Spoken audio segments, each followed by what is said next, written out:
या ठिकाणी कल्याणमध्ये आलेल्या महिलांचा या ठिकाणी मेळावा होतो.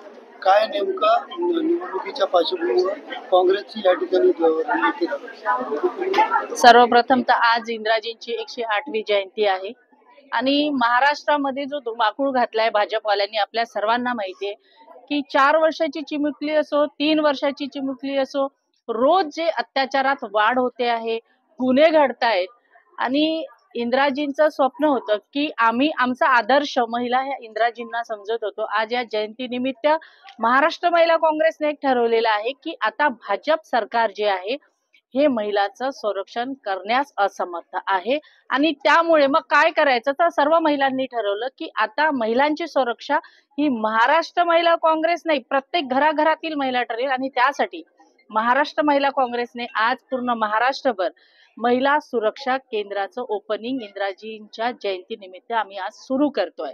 परंतु मला एक प्रश्न देवेंद्र फडणवीसला विचारायचा आहे की का तुम्ही महिलांना संरक्षण देणार आहे का? आज मला सांगा, 4 वर्षाची मुलगी, आज तिच्यावर लैंगिक अत्याचार होतो, तिला मारून टाकल्या जाते, लोकांच्या मनामध्ये भीती का राहिली नाही? लोकांना का वाटत नाही?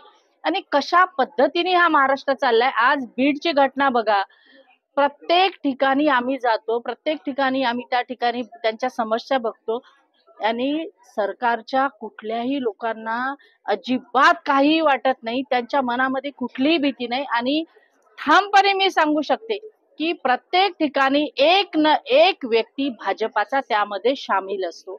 आज बीडचा एवढा मोठा प्रकार झाला, परंतु त्या ठिकाणी यांच्या लोकांना जायला वेळ नव्हता, परंतु त्या ठिकाणी मुख्यमंत्री जातात, महिला आयोगाच्या अध्यक्ष जातात आणि ज्या पद्धतीने एखादा जज आपलं जजमेंट सांगतो त्या पद्धतीने त्या ठिकाणी जजमेंट देतात.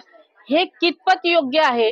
आज महिलेची सुरक्षा करण्यास जर तुम्ही समर्थ नाही तर मात्र तुम्ही राजीनामा दिला पाहिजे, परंतु बेशरम सरकार आहे, नालायक सरकार आहे, महिलांच्या विरोधातला आहे, युवकाच्या विरोधातला आहे, शेतकऱ्यांच्या विरोधातला आहे आणि म्हणूनच हा निर्णय आज आम्ही या ठिकाणी घेतलाय. आमची कल्याणची अध्यक्ष आहे, आपल्या सर्वांना माहित आहे, झाशीची राणी आहे. आज या ठिकाणी आमचे सचिन दादा आहे, वरिष्ठ उपाध्यक्ष आहे, देशभर फिरलेले आहे. म्हणतात ना की काँग्रेसचा कार्यकर्ता कसा असावा, नेता कसा असावा, तर आमच्यासमोर अनेक आदर्श आहे. आज जिल्ह्याचे अध्यक्ष या ठिकाणी आहे, महिला काँग्रेसचा कार्यक्रम आहे, परंतु महिलांच्या पाठीमागे उभे आमची भावांची शक्ती आहे. आज आमच्या ऑल इंडियाहून या ठिकाणी आमच्या इंचार्ज सुद्धा आलेले आहे. आज एक शक्ती बनून सर्वांसोबत आमची महिला काँग्रेस उभी आहे, मेन काँग्रेस उभी आहे. राज्यभर आमचे प्रदेश अध्यक्ष फिरतायत. मी त्या दिवशीही सांगितलं की तुमचे लोक गाडीच्या खाली उतरत नाहीये, परंतु आमचे प्रदेश अध्यक्ष आज पैदल फिरतायत, साध्या कुठल्याही आश्रमात जाऊन झोपताय. हा फरक काँग्रेस आणि बीजेपीतला आहे.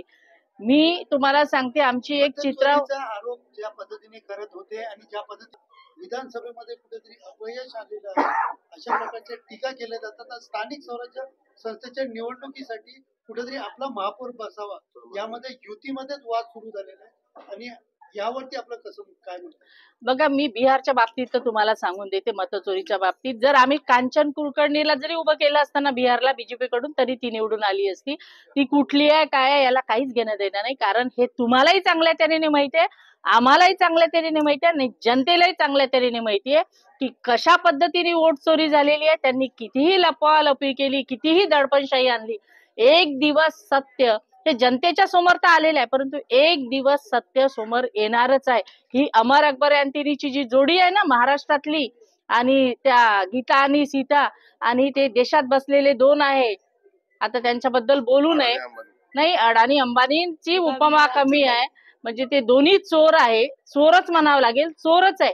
हा पूर्ण देश विकण्याचा कार्यक्रम ते करतायत, परंतु एक दिवस म्हणते ना पापाचा घडा भरणार आहे आणि त्यानंतर त्यांना कळेल, कारण जनतेला कळलेलं आहे ज्या पद्धतीने बिहारमध्ये झालं ना, हे काही कोणापासून लपलेलं नाही आहे. आज महानगरपालिकेच्या निवडणुका आहे, प्रत्येक वेळेस त्यांनी महिलेला फसवलेलं आहे. खोटं मला सांगा, एवढी जर ताकद तुमच्यामध्ये होती तर का बरं तुम्ही महिलांना 10,000 रुपये दिले त्या ठिकाणी? का बरं या ठिकाणी तुम्ही पैसे देता, याचा आम्हाला विरोध नाही, परंतु आमिष कशासाठी दाखवता? सुरक्षा द्या ना महिलेला.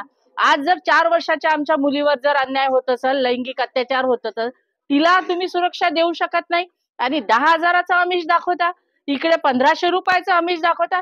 हे जे सगळं चालू आहे ना, तुमच्यामध्ये ताकदच नाही. मी तर भाजपवाल्याला सांगते की तुम्ही इलेक्शन लढूच नका.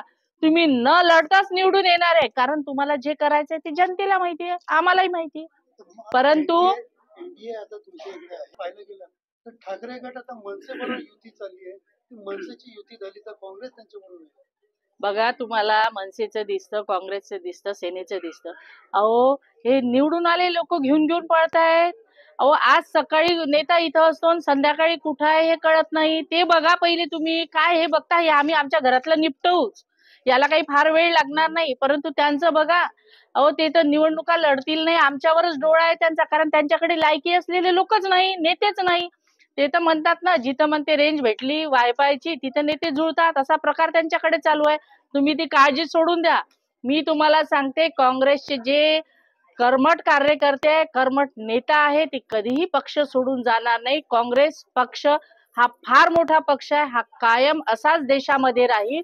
आणि ज्या दिवशी यांना चोरी करता करता थकतील, त्या दिवशी मात्र यांना कळेल की काँग्रेस किती मोठा पक्ष. माजी आमदार संजय दत्त यांच्यावर नाराजी व्यक्त करत आजपर्यंत अनेक पदाधिकाऱ्यांनी काँग्रेसला सोडचिठ्ठी दिली आहे.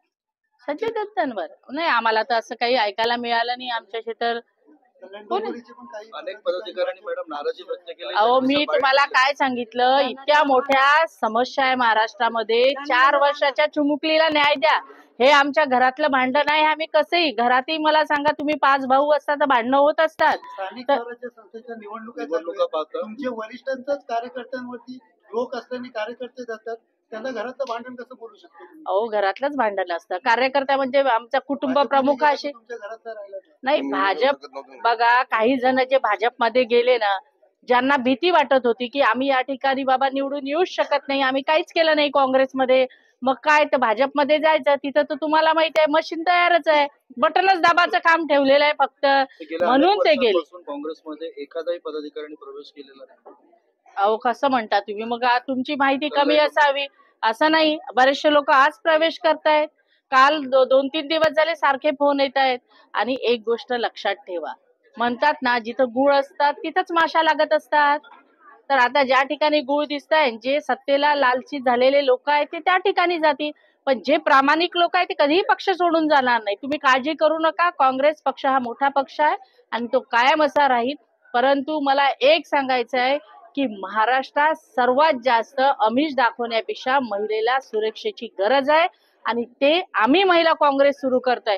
वेळ पडल्यास रस्त्यावर उतरू, वेळ पडल्यास त्यांच्या मंत्र्यांना आम्ही शेवटला शब्द बोलणार नाही. त्या दिवशी आम्ही बोललो होतो, त्यांना अत्यंत वाईट वाटलं त्या गोष्टीचं.